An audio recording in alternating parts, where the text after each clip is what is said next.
गुरु की सीख जानिए जीवन के अमूल्य उपदेश। गुरुकुल परंपरा की बहुत ही प्रेरणादायक कहानी एक मोटिवेशनल स्टोरी इन हिंदी है। एक आश्रम में एक सिद्ध गुरु अपने सैकड़ों शिष्यों के साथ रहते थे। उन्हीं में से उनके कुछ पुराने शिष्य वही शिक्षक थे और बाकी सब अभी शिक्षा प्राप्त कर रहे थे। उनका एक शिष्य कर्मदास, जो कि अभी उनके आश्रम में छात्र ही था, वह बहुत अधिक बोलता था। सदैव स्वयं को दूसरों से बहुत श्रेष्ठ समझता और दूसरों की बात काट उन्हें नीचा दिखाता था। शांत एकाग्र होकर आश्रम में ज्ञान प्राप्त करने के बजाय स्वयं को ज्ञानी दिखाने का दम्भ भरता था। हर समय बोलता रहता, दिन भर इधर उधर की बातें करता। भिक्षाटन के लिए भी जाता तो हर घर से एक नई कहानी लेकर आता और आश्रम के दूसरे शिष्यों को सुनाता। एक छात्र से दूसरे की बुराई करता, चुगली करता और दूसरों के सामने अच्छा बनने का प्रयास करता। स्वयं को गुरु के सामने सबसे बुद्धिमान और उत्तम शिष्य साबित करने का प्रयास करता। यहाँ तक कि वह खुद को सभी शिक्षकों से अलग और श्रेष्ठ मानता था। उसका मानना था कि वह त्यागी है, इसलिए वह सर्वश्रेष्ठ है। वह ऐसा मानता क्योंकि अमीर घर से था, फिर भी आरामदायक और सुविधाओं से भरा जीवन छोड़कर सत्य की खोज में निकल पड़ा था। पर कहते हैं ना, किसी में कितनी भी बुराई हो, कोई ना कोई अच्छाई अवश्य होती है। कर्मदास में भी मेहनत करने की क्षमता थी, वह बुद्धि से तेज था, बस अपनी क्षमताओं का उपयोग करना नहीं जानता था। महीने भर का संकल्प और गुरु की सीख। एक दिन गुरु ने आश्रम के सभी शिक्षकों को बुलाकर कहा, आप सभी को अगले 1 माह के लिए कोई ना कोई संकल्प लेना है। इससे आपकी संकल्प शक्ति मजबूत होगी और आप में अद्भुत शक्ति का संचार होगा। आप सभी अपने सामर्थ्य के अनुसार कोई सा भी संकल्प ले सकते हैं। 1 माह से पूर्व जिसका भी संकल्प टूट जाए वह अपनी दिनचर्या में वापस आ जाएं। सभी शिक्षकों ने अपनी शक्ति के अनुसार छोटे बड़े संकल्प लिए और गुरु को अपने अपने संकल्प के बारे में बताकर वहां से चले गए। लेकिन कर्मदास को ये बात अच्छी नहीं लगी। उसका मानना था कि संकल्प का अवसर केवल शिक्षकों को क्यों मिला, विद्यार्थियों को भी मिलना चाहिए था।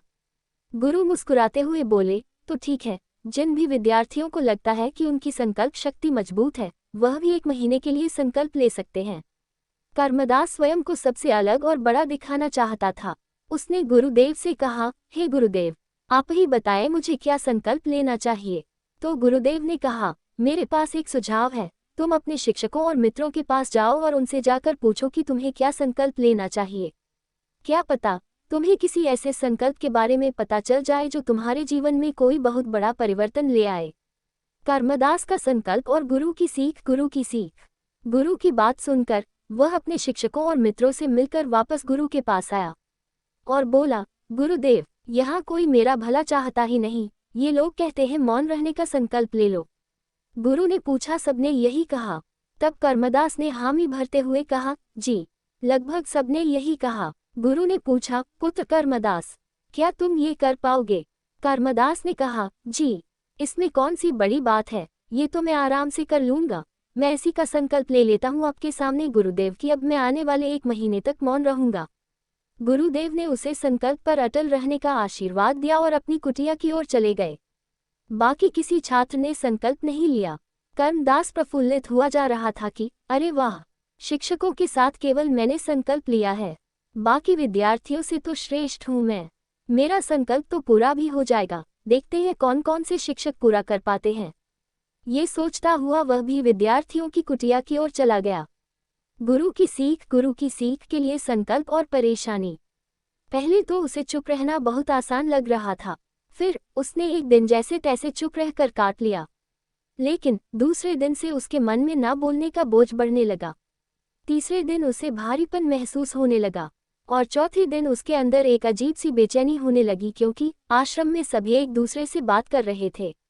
वह भी अपना पक्ष उनके सामने रखना चाहता था, उनकी बोलती बंद कर देना चाहता था, लेकिन उसका संकल्प उसके आ गया रहा था। उसका सर फटा जा रहा था, उसका खाने पीने का मन नहीं कर रहा था, बस बोलना चाहता था। अपनी परेशानी का हल ढूंढने वह गुरु के पास पहुंचा। गुरु के पास पहुंचकर उनके सामने बैठ लिखकर उन्हें बताया कि गुरुदेव, मैं बोलना चाहता हूँ, मुझसे रहा नहीं जा रहा, मैं क्या करूँ? क्या मैं संकल्प तोड़ दूँ? गुरु मुस्कुराकर बोले, संकल्प तो तोड़ने के लिए ही होते हैं, तो तुम तोड़ सकते हो, परंतु जो अपने संकल्प को पूरा कर लेता है वही अपनी आंतरिक शक्ति और जागृति की राह पर आगे बढ़ जाता है। बाकी संकल्प तुम्हारा है, उसे रखना या तोड़ना तुम्हारे हाथ में है। संकल्प टूटने का डर और गुरु का मार्गदर्शन। काफी विचार करने के बाद कर्मदास ने अपने गुरु से कहा, मैं संकल्प तो नहीं तोड़ना चाहता, मैं इसे पूर्ण करूंगा। ये कहकर गुरुदेव को प्रणाम कर कर्मदास अपनी कुटिया में चला गया।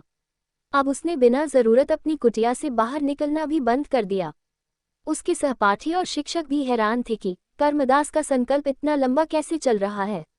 अब कर्मदास बाहर तो जवाब नहीं देता, पर अब जितना ज्यादा मौन रहता उतना ही पुरानी बातें, यादें सब बहुत तीव्र वेग से उसके अंदर प्रकट हो रही थी।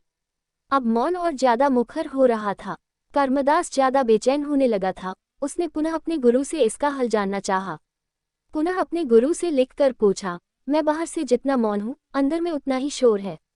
क्या इसके बाद भी मेरा संकल्प जारी है, या मेरा संकल्प टूट चुका है?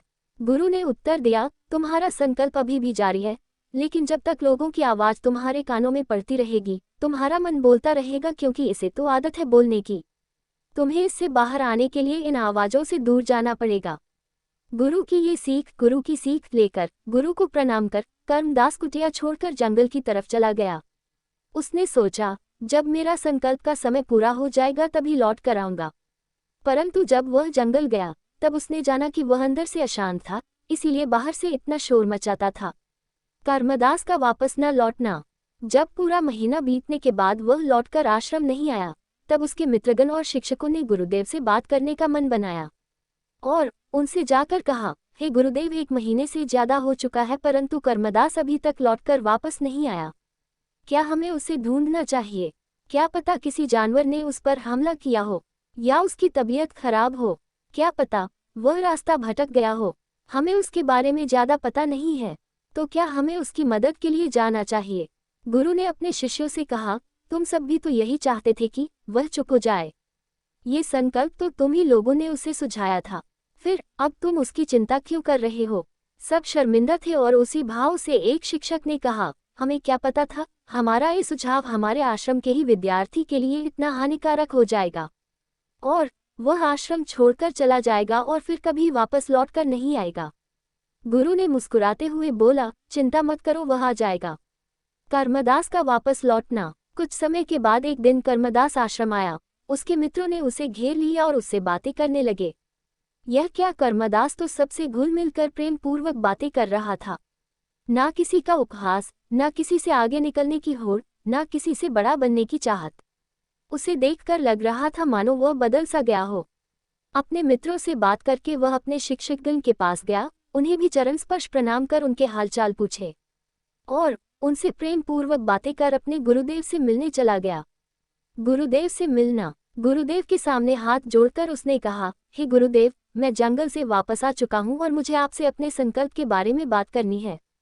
गुरुदेव ने कहा, हाँ ठीक है, परंतु अभी मेरा विश्राम करने का समय हो रहा है, विश्राम के बाद मैं तुमसे बात करता हूँ। ये कहकर गुरु अपने कुटिया में चले गए। कर्मदास भी विद्यार्थियों की कुटिया की तरफ चला गया। ये सब देख रहे एक शिक्षक ने गुरु से पूछा, हे गुरुदेव, अपराध क्षमा कीजिएगा, परंतु आपने कर्मदास से बात क्यों नहीं की? वह इतने महीनों बाद आया है, हमें उसकी इतनी चिंता थी, और वह आपसे कुछ आवश्यक बातें करना चाहता था, फिर आपने उसकी बात टाल क्यों दी? गुरुदेव ने मुस्कुराते हुए कहा, यही तो उसकी परीक्षा है, क्या वह सच में मुझसे मिलने के लिए शांत रह पाएगा, या फिर मेरे मना कर देने से उसके अंदर की अशांति फिर से जाग जाएगी। देखते हैं। ये बोलकर गुरु विश्राम करने लगे।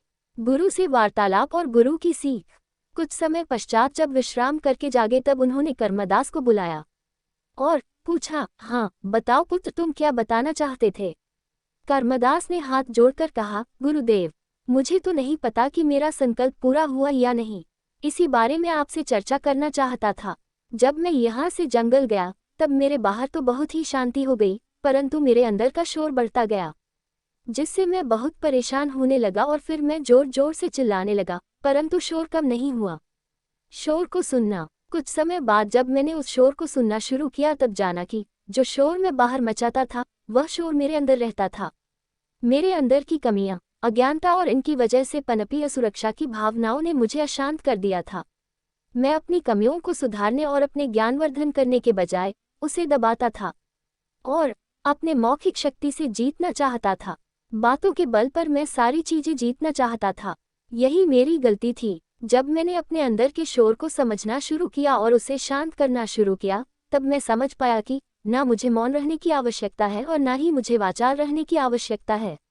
मुझे केवल सम्यक रहने की आवश्यकता है। जितनी आवश्यकता है उतना ही बोलना चाहिए, अन्यथा चुप रहना चाहिए। अब आप मुझे बताएं कि क्या मेरा संकल्प टूट गया या मेरा संकल्प पूर्ण हुआ?